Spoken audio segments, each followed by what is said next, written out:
Втората генерација на популарниот теренец Макан се оддалечува од бензинските мотори и за прв пат тој е целосно електричен.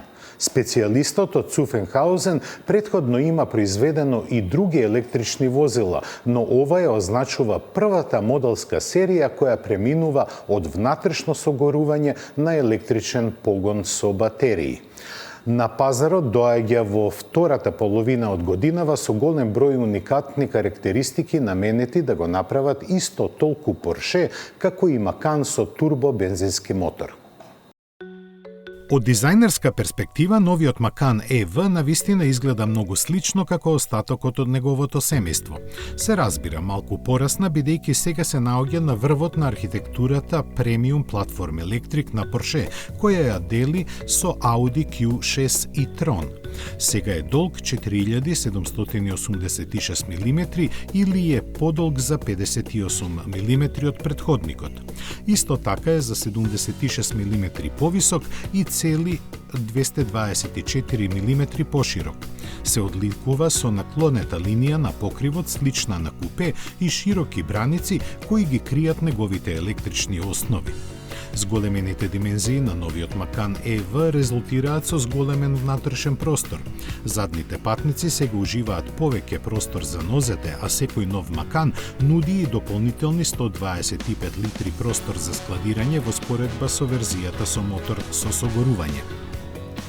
Од овој дополнителен товарен простор, 90 литри се наоѓаат под хаубата. Секој Макан ЕВ доаѓа со погон на сите тркала благодарение на електричен мотор на секоја оска. Тие се напојуваат со батериски пакет од 100 киловат-часови од 800 волти, кој има ажурирана хемиска мешавина и дизајн во споредба со Тајкан. Интегрираниот систем за управување со батерија овозможува полнење до 270 киловати, па тогаш од 10% на 80% би траело полнењето само 21 минута. И Макан 4 и Макан Турбо се очекува да имаат автономија поголема од 460 км. Порше го форсира својот технолошки пакет во внатрешноста на Макан подалеку отколку во претходните автомобили. Например, тој е достапен со трио екрани. Има 10,9 инчен инфозабавен систем во средишната позиција, уште една идентична 10,9 инчна единица достапна пред со возачот, а триото го комплетира 12,6 инчен дисплеј со информации за возачот. Се разбира, за оние кои предпочитаат потрадиционално окружување на инфозабавниот систем може да активираат минималистички режим. Брзината е нешто природно поврзано со Порше, па дури и со електричните возила. Макан го продолжува овој тренд. Основниот Макан 4 произведува 402 коњски сили и 648 Нм вртежен момент и од 0 до 100 км на час достигнува за 5 секунди, а крајната брзина е 219 км на час. Двете верзии можат ефективно да се претворат во кросовер со погон на задните тркала со испраќање на целата моќност само на задните гуми. Изведбата турбо е значително поатлетска. Таа испорачува 630 коњи и 1128 Нм. Тоа е доволно за максимална брзина од 259 км на час и спринт од мирување до стотка од само 3,3 секунди. За огромната моќност Порше вклучува голем број функции кои му помагаат да остане стабилен на курсот низ виоците.